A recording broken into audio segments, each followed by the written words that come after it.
بسم اللہ الرحمن الرحیم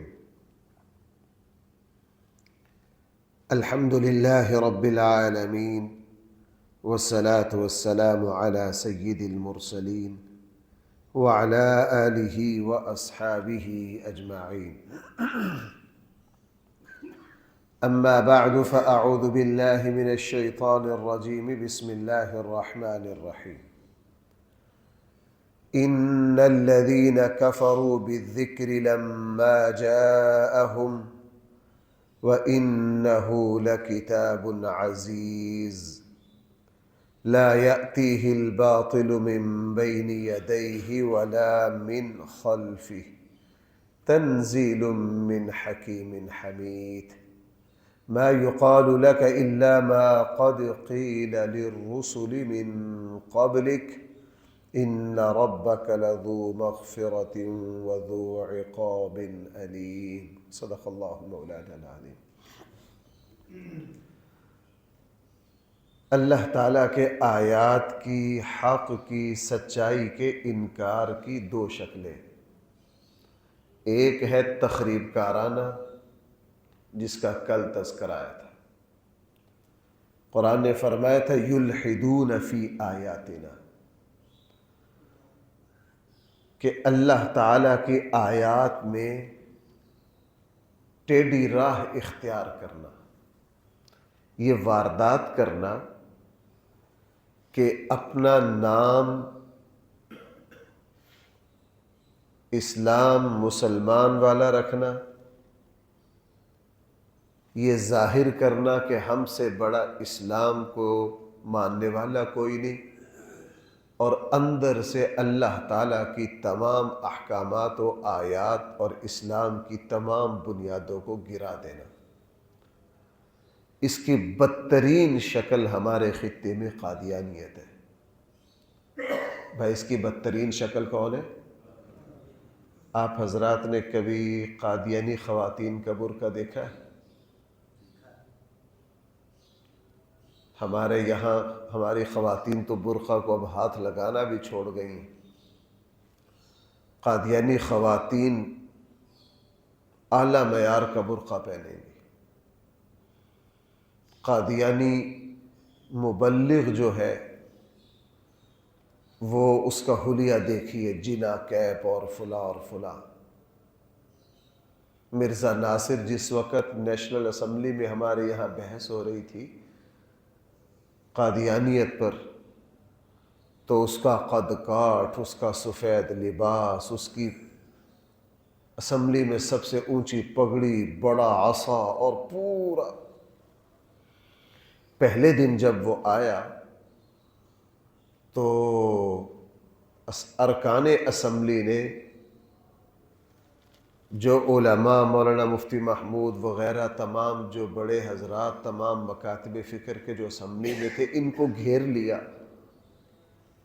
ان کو کہا اے علماء کی جماعت، آپ اس فرشتوں والا حلیہ رکھنے والے بندے کو کافر کہتے ہیں؟ اس کی پگڑی، اس کی داڑھی، اس کا سفید لباس، اس کے ہاتھ میں عصا، بہت مقفع مسجع، ظاہراً سنت والا حلیہ۔ ظاہراً کیا؟ سنت والا حلیہ۔ مفتی محمد صاحب نے کہا آپ ذرا 3-4 دن بحث ہو لینے دو قادیانیت پر، آپ اس حلیے کے اندر شیطان کو بھی بھول جاؤ گے۔ آپ اس حلیے میں، آپ حضرات کو پتہ ہے ہمیشہ 2 نمبر مال اعلیٰ پیکنگ میں ہوتا ہے، ہلکی میں؟ اعلیٰ پیکنگ میں ہوتا ہے۔ 2 نمبر مال ہمیشہ پیکنگ میں اعلیٰ ہوتا ہے، چونکہ فراڈ ہوتا ہے، اور 1 نمبر چیز کو اعلیٰ پیکنگ کی ضرورت نہیں ہوتی۔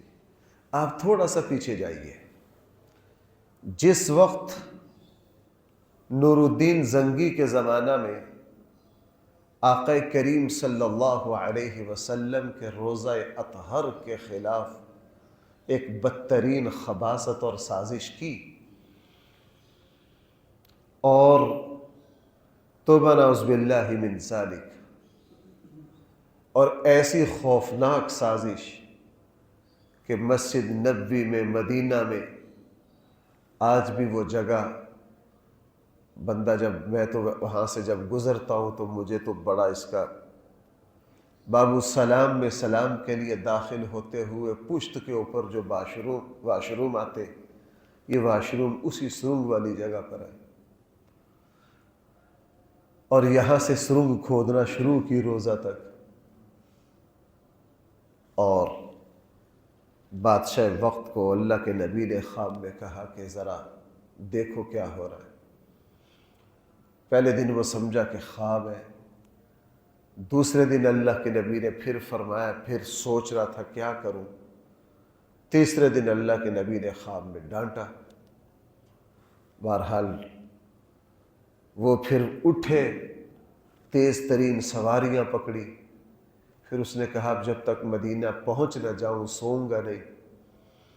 دن رات ایک کر کے 2-2.5 دنوں میں بھاگ کر مدینہ پہنچے، متعلقہ اداروں کو جمع کیا، ان سے کہا، اصل راز نہیں بتایا، جتنے بھی رؤساء اور اشراف مدینہ تھے سب کی دعوت کی، چونکہ خواب میں اللہ کے نبی نے دکھا دیا تھا کہ میری قبر کو کیا مسئلہ ہے اور کون لوگ کر رہے ہیں،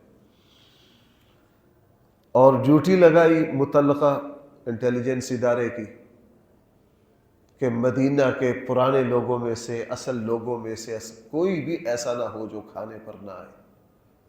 کھانا شروع ہوا، بادشاہ ایک ایک حلیے پر دیکھ رہا ہے، لیکن بادشاہ کی حیرت کہ جو حلیے خواب میں دکھائے گئے ہیں ان میں سے کوئی بھی نہیں۔ بہت پریشان، بادشاہ نے پھر متعلقہ ادارے کو کہا چھان بین کرو، کون ہے جو میرے دسترخوان پر نہیں آیا؟ انہوں نے بتایا کہ جی 2-3 شخص ایسے ہیں، وہ بہت متقی پرہیزگار ہیں، میں اصل ساری بات صرف اس لفظ کے لیے لایا ہوں، یلحدون فی آیات۔ وہ کیا ہے؟ بہت، بھائی وہ لوگ کیسے ہیں؟ بہت متقی پرہیزگار ہیں، وہ ادھر ادھر نہیں جاتے، وہ ہر وقت اپنے گھر میں عبادت میں رہتے۔ بادشاہ نے کہا ان کو بلاؤ، کہا جی وہ نہیں آئیں گے، کہا مجھے لے چلو۔ اب بادشاہ جب اس گھر پر آیا، دیکھا کہ وہاں تو بڑا اصحاب صفہ والا منظر ہے، گھر کا ظاہری حلیہ میں تقوی، مصلی، قرآن، تسبیح، تلاوت۔ بادشاہ حیرت میں پڑ گیا، گھر دیکھتے دیکھتے کہ جی یہ تو ظاہر بھی نہیں ہونے دینا چاہتا تھا بادشاہ، دیکھتے دیکھتے اس پتھر تک پہنچا جس کے اوپر کیا بچھا رکھا تھا؟ مصلی بچھا رکھا تھا۔ یہ کیا کرتے ہیں جی؟ یہ تہجد کے لیے ہم ذکر و اذکار، ہر وقت ہم میں سے ایک بندہ اللہ کو یاد کرتا رہتا ہے۔ کیا کرتا رہتا ہے؟ وہ رات کو سرنگ کھودتے فجر سے پہلے پہلے خفیہ طور پر اعلیٰ پیکنگ میں، چمڑے کی پیکنگ میں جو مٹی نکالتے اس کو خفیہ باہر پھینک دیتے۔ جی یہ عبادت کے لیے ہے۔ بادشاہ نے مصلی چیک کیا، مصلی اٹھایا تو نیچے پتھر کی چٹان، کہا ذرا اس چٹان کو ہلاؤ۔ چٹان کو ہلایا تو نیچے سے کیا نکل آئی؟ سرنگ نکل آئی۔ اور آپ حضرات کو پتہ ہے کہ وہ سرنگ وہاں سے باب السلام کے نیچے سے داخل ہو کر تقریباً روضہ رسول صلی اللہ علیہ وسلم سے چند قدم یا چند فٹ کے فاصلے تک رہ گئی تھی۔ یوں کہہ لیجئے کہ وہ 2-2.5-3 مہینے سے جو واردات ڈال رہے تھے تو 2-4 دن کا کام باقی تھا، 2-4 دن کا کام باقی تھا۔ بادشاہ نے ان کے سر قلم کروائے۔ اب ان کا ظاہراً کیا تھا؟ ایسا جب ان کو پکڑا گیا پورا مدینہ ہل گیا، چونکہ ان کے تقوی کی شہرت پورے مدینہ میں تھے، پورا مدینہ ہل گیا کہ اچھا یہ لوگ یہ حرکت کر رہے تھے، تو نعوذ باللہ من ذالک، یہ لوگ یہ حرکت کر رہے تھے۔ تو بات یہاں سے چلی تھی، جو لوگ ہماری آیات میں کیا کرتے ہیں؟ اوپر سے اسلام، اندر سے ایسی واردات ڈالنا کہ اسلام کی چولے ہل جائیں، اور اس کی بدترین مثال ہمارے زمانے کی قادیانیت ہے۔ ہمارے زمانے کی کیا ہے؟ قادیانیت ہے، کہ حلیہ اوپر کا انداز۔ ہمیں الحمدللہ اتنی شناخت ہے، کہیں جائیں تو 2 منٹ میں اندازہ ہو جاتا ہے کہ 2 منٹ بڑی دیر، 2 منٹ تو بہت لمبے ہیں، 1 منٹ میں اندازہ ہو جاتا ہے کہ یہ بندہ قادیانی ہے۔ پڑھے لکھے اس میں جائیں، جو مقفع مسجع ہوگا، جس کے سر پہ جنا کیپ ہوگی، اور جو اسلام کے علاوہ کوئی بات ہی نہیں کرے گا، آپ تھوڑا سا 1 منٹ میں الفاظ کے چناؤ سے سمجھ جائیں گے بندہ کون ہے۔ الفاظ کے چناؤ سے سمجھ جائیں گے بندہ کون ہے۔ خود میں ایسے معاملات سے گزرا ہوں۔ بہرحال تو بات یہاں سے شروع ہوئی تھی، اللہ تعالی کی آیات، اسلام کا انکار، سچائی کا انکار، اس کی 2 شکلیں۔ ایک ہے تخریب کارانہ، بہت خطرناک۔ کل کی جو آیت ہم نے پڑھی اس میں قرآن کریم نے اس کو بیان کیا۔ نمبر 2، ایک ہے کھلم کھلا۔ آپ کو پتہ ہے جو کام کھلم کھلا کیا جائے وہ اتنا خطرناک نہیں ہوتا۔ قرآن کریم نے منافقین پر زیادہ گفتگو کی ہے مدینہ میں جا کر، چونکہ یہ آستین کے سانپ تھے۔ بھائی یہ کیا تھے؟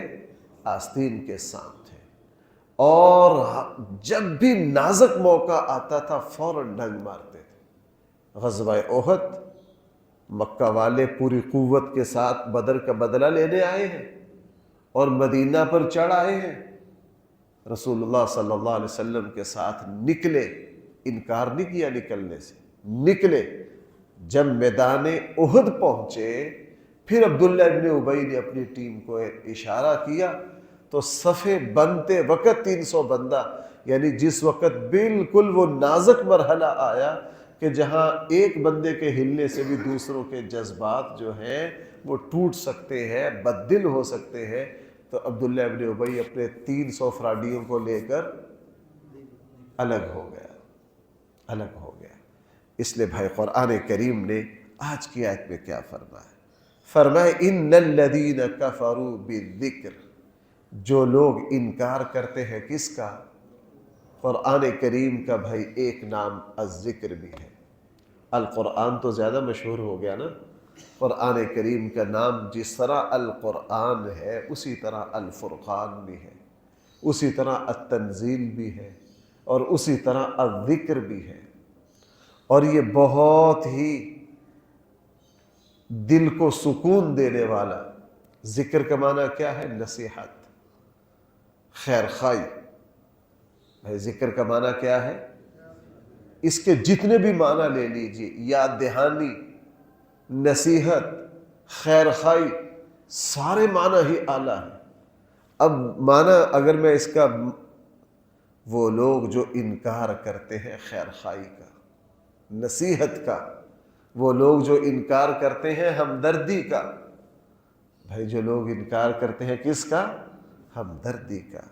لما جاءہم، جب وہ ان کے پاس آ گئی، وَإِنَّهُ لَكِتَابٌ عَزِيزٌ، بے شک وہ کتاب تو بہت ہی زیادہ معزز تھی، بہت ہی زیادہ قابل قدر تھی، بہت ہی زیادہ کیا تھی؟ عزت والی تھی۔ اور اللہ جل جلالہ نے ان لوگوں کو اس قرآن اور اس نبی کے ذریعے عزت دینا چاہیے، لیکن ان نالائقوں نے اس عزت کو لینے سے کیا کر دیا؟ انکار کر دیا۔ وہ کتاب کیسی ہے؟ لا یأتیہ الباطل من بین یدیہ ولا من خلفہ، اس میں باطل نہ آگے سے داخل ہو سکتا نہ پیچھے سے۔ یہ عربی محاورہ ہے۔ کسی بھی طرح قرآن کریم میں دجل اور فریب اور باطل داخل نہیں ہو سکتا ہے۔ اس قرآن کی حفاظت پر آج تو غیر بھی حیرت زدہ ہے۔ اب تو بین الاقوامی غیر مسلم متعصب ادارے بھی پوری دنیا میں مسلمہ ہے کہ مسلمانوں کی کتابوں سے زیادہ محفوظ کوئی کتاب نہیں۔ میں نے بہت سال پہلے، آج سے کوئی 20-22 سال پہلے ایک سروے پڑھا تھا فراز کا۔ آپ کو پتہ ہے جرمن اور فرانس اسلام کے بارے میں سب سے زیادہ متعصب ہے. پوری دنیا میں سب سے زیادہ اسلام کے بارے میں تعصب کہاں پایا جاتا ہے؟ جرمن میں پایا جاتا ہے، فرانس میں پایا جاتا ہے. میں نے ان کی رپورٹ پڑھی، انہوں نے پوری دنیا سے قرآن کریم کے 90,000 نسخے جمع کیے. بھائی کتنے؟ 90,000. اس وقت بھی آپ کو پتہ ہے یورپ کی لائبریریوں کے پاس دنیا کے قرآن کریم کے قدیم ترین نسخے موجود ہیں. انہوں نے پوری دنیا سے خریدے، 90,000 نسخے جمع کیے اور جمع کر کے یہ دیکھا کہ ان میں کیا تضاد ہے، آپس میں کیا تضاد ہے. تو وہ حیرت میں آگے کہ اس کتاب کے الفاظ میں کوئی تضاد نہیں ہے، اور اس کتاب کے معنی اور مفہوم میں بھی اللہ تعالیٰ نے، الفاظ تو محفوظ ہیں ہی ہیں، اس کتاب کا معنی اور مفہوم بھی جس وقت بھی کوئی باطل قرآن کریم کے معنی اور مفہوم میں 2 نمبری کر کے اپنا الو سیدھا کرتا ہے، اللہ کی توفیق سے اس امت مسلمہ کا اجتماعی ضمیر اور رسول اللہ صلی اللہ علیہ وسلم، آپ کے صحابہ اور جمہور مفسرین کی تشریحات اتنی پختہ اور اتنی مضبوط ہے قرآن کی کہ کوئی قرآن میں 2 نمبر مطلب داخل نہیں کر سکتا، 2 نمبر مطلب داخل نہیں کر سکتا. آپ ذرا قادیانیوں کی 1-2 تفاسیر اٹھا کر دیکھیں. میں کل رافضیہ کی ایک تفسیر دیکھ رہا تھا، تفسیر نمونہ، وہ ان کی پوری ٹیم نے مرتب کی ہے. اس طرح سے دجل کرتے ہیں قرآن کریم کے مفہوم میں تبدیلی پیدا کرنے کے لیے، لیکن قرآن کا سیاق و سباق ہی پکڑ لیتا ہے. قرآن کا سیاق و سباق ہی کیا کر لیتا ہے؟ پکڑ لیتا ہے. قرآن کا سیاق و سباق ہی پکڑ لیتا ہے. اور جب بھی میں اس کی اگر مثالیں دینا چاہوں تو وہ چونکہ وہ ذرا علمی طور پر بہت سی مثالیں، سود کے معاملے میں ہمارے یہاں سپریم کورٹ میں قرآن کی آیات کو کس طرح توڑ مروڑ کے پیش کیا گیا. ہر موقع پر یہ کوشش ہوتی ہی رہتی ہے، جب الفاظ میں کوئی تبدیلی نہیں کر سکتے، کوشش کرتے ہیں کہ قرآن کی کسی آیت اور مفہوم کو توڑ کے اس کے اندر سے اپنے مقاصد حاصل کریں. اس کتاب کے الفاظ تو محفوظ ہیں ہی ہیں، اللہ کے فضل سے اس کتاب کی تشریح بھی 100% کیا ہے؟ محفوظ ہے، 100% محفوظ ہے. کسی طرح کا دجل اور فریب اس کتاب میں داخل نہیں ہو سکتا. یہ جملہ بہت لطف دینے والی ہے، یہ آیت، لا یأتیہ الباطل، اس کتاب میں باطل نہیں داخل ہو سکتا، نہ آگے سے نہ پیچھے سے. اس طرح کے تو ہزاروں واقعات. ہارون الرشید کے زمانے کا ایک مشہور واقعہ مفسرین نے لکھا. ہارون الرشید کے دربار میں بھائی ایک عیسائی فاضل آئے، بہت قابل. ہارون الرشید کے پاس 3-4 دن مہمان رہے. اس زمانے کے بادشاہ علمی طور پر بہت اچھا ذوق رکھتے تھے، اور ہارون الرشید جو تھا یہ محدث بھی تھا، فقیہ بھی تھا، یہ علمی اعتبار سے بہت اعلیٰ ذوق رکھتا تھا، امام مالک کا شاگرد تھا. ہارون الرشید بادشاہ نے یہ دیکھا کہ میں نے اپنی زندگی میں اس سے زیادہ فاضل اور اس سے زیادہ علامہ بندہ نہیں دیکھا. ہارون الرشید نے اس کے سامنے اسلام پیش کیا کہ یار تجھ جیسا ذہین بندہ اسلام میں ہونا چاہیے.